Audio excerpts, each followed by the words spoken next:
نحمده ونصلي على رسوله الكريم اما بعد فاعوذ بالله من الشيطان الرجيم بسم الله الرحمن الرحيم رب اشرح لي صدري ويسر لي امري واحلل عقدة من لساني يفقهوا قولي. ہمارے بچے کھانا نہ پکانا جانتے ہوں، بچیاں خاص طور پر، تو مائیں پریشان ہوتی کیوں ہوتی کہ ان کا کل کیا بنے گا جب یہ اگلے گھر جائیں گے. یہ فکر ہے یا نہیں ہر ماں کو؟ باقاعدہ غمگین ہوتی ہیں اور ڈانٹتی ہیں بچیوں کو کہ سیکھو. لیکن اگر بچی کو قرآن کا مطلب نہیں آتا، نہیں سمجھا دین کو، کیا ان کو اتنا بھی غم ہے جتنا کھانا نہ پکانے جاننے کا غم؟ اور یہ کہتی ہے کہ کل قیامت کے دن ان کا بنے گا کیا، کل اگلے گھر کیا بنے گا. آخرت بھی اگلا گھر ہے، سسرال بھی اگلا گھر ہے. کھانا نہ پکانے کا بھی غم ہے اور قرآن نہ پڑھنے کا بھی غم ہے. خود ہی مقابلہ کر کے دیکھ لیں کس کا غم کتنا ہے. کسی بھی ماں سے آج آپ پوچھیں آپ کو اپنے بچوں کے بارے میں، لڑکیوں کے بارے میں، جوان لڑکیوں کے بارے میں کس چیز کا غم ہے؟ نمبر 1 ان کی شادی ہو جائے. نمبر 2 کئی مائیں اس لیے قرآن پڑھنے نہیں بھیجتی کہ اگر یہ گھر سے چلی گئی پھر ان کا رشتہ نہیں آئے گا، پھر رشتہ نہیں آیا تو پھر وہ شادی دیر سے ہوگی، اور انہوں نے گھر کے کام نہیں سیکھے. پہلے تو کالجوں میں پڑھتی رہی ہیں اور یونیورسٹیوں میں کام نہیں سیکھے، اب یہ گھر رہے اور کام سیکھے، رشتہ ان کی شادی کر دیں تاکہ دنیا کی زندگی اچھی خوشگوار گزر جائے. کتنوں کو فکر ہے کہ ان کی آخرت اچھی گزر جائے جو ہمیشہ ہمیشہ کا گھر ہے. وَإِنَّ الدَّارَ الْآخِرَةَ لَهِيَ الْحَيَوَانُ لَوْ كَانُوا يَعْلَمُونَ. ہمیں تو اتنا بھی علم نہیں ہے کہ اصل گھر وہ. سب سے پہلے تو اللہ تعالیٰ کا شکر ادا کریں کہ جس نے اس چھت تلے آپ سب کو اتنے سکون سے لا کے بٹھایا، اور آپ ایک ایسا علم حاصل کرنے آئے ہیں جس سے انسان اللہ تعالیٰ کے قریب ہوتا ہے. اس سے بہتر کون سا علم ہو سکتا ہے؟ اس سے بہتر کیا بات ہو سکتی ہے کہ ہم اپنے پیدا کرنے والے کو پہچانیں، اس کو جانیں. اگر اس کے ساتھ ہمارا تعلق ٹھیک ہو گیا تو سب کچھ ٹھیک ہو. تو دل کی گہرائیوں سے شکر ادا کریں اللہ کا اور ان بندوں کا بھی کہ جنہوں نے آپ کے لیے سارا انتظام کیا. پھر اپنی نیت کو اللہ کے لیے خالص کر لیں کہ یہاں آج میں کسی اور کو خوش کرنے کے لیے نہیں آئی، کسی کی خاطر نہیں آئی، صرف اپنے رب کی خاطر آئی. کیونکہ جو علم خالص نیت سے حاصل کیا جاتا ہے وہ دل میں اترتا ہے، اس پر عمل بھی آسان ہوتا ہے اور پھر اس کو آگے پہنچانا بھی آسان ہوتا ہے. پھر اللہ تعالیٰ سے دعا کریں کہ اللہ تعالیٰ ہمارے لیے اس کو آسان کر دے. اللہ تعالیٰ کی محبت حاصل کرنے کا سب سے بڑا ذریعہ قرآن مجید اور سنت رسول صلی اللہ علیہ وسلم ہے، جس میں اللہ تعالیٰ نے اور اللہ کے رسول صلی اللہ علیہ وسلم نے اللہ تعالیٰ کا تعارف کرا دیا ہے. کہیں اور سے تو ہمیں نہیں پتہ چل سکتا. اللہ تعالیٰ نے اپنا تعارف جیسا خود فرمایا ہے ویسا کوئی اور کرا ہی نہیں سکتا. کیوں؟ کیونکہ کسی نے اللہ تعالیٰ کو دیکھا ہی نہیں.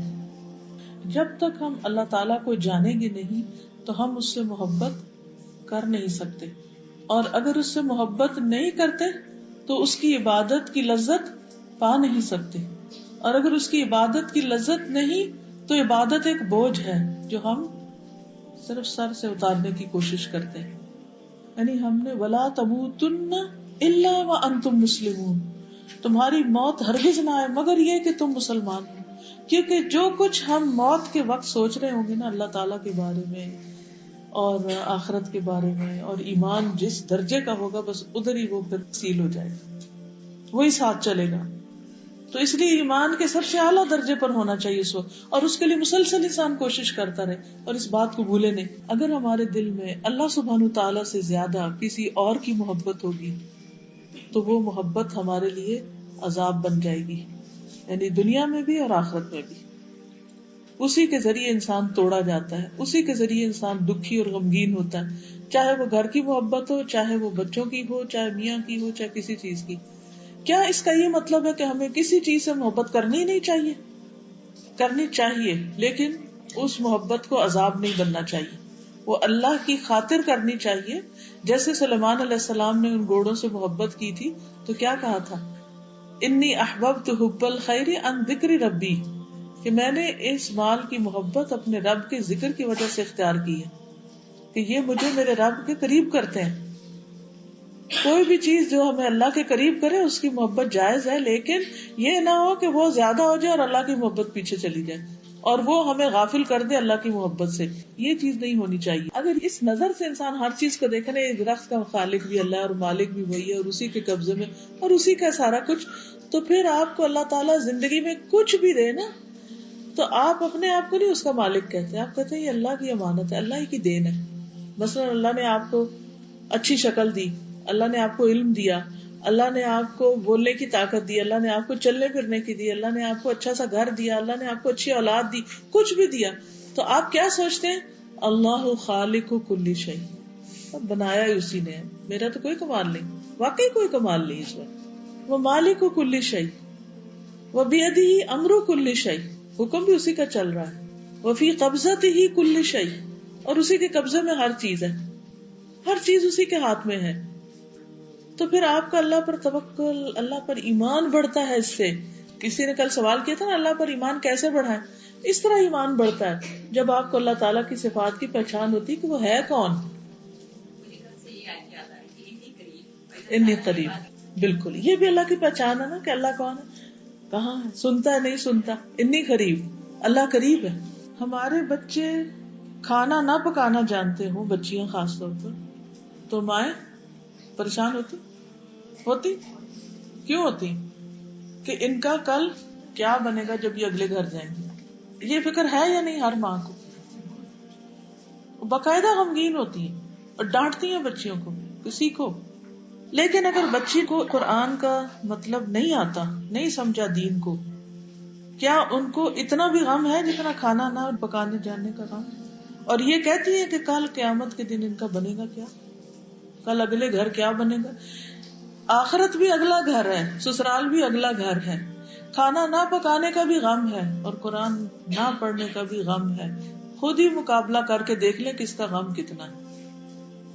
کسی بھی ماں سے آج آپ پوچھیں آپ کو اپنے بچوں کے بارے میں، لڑکیوں کے بارے میں، جوان لڑکیوں کے بارے میں کس چیز کا غم ہے؟ نمبر 1 ان کی شادی ہو جائے.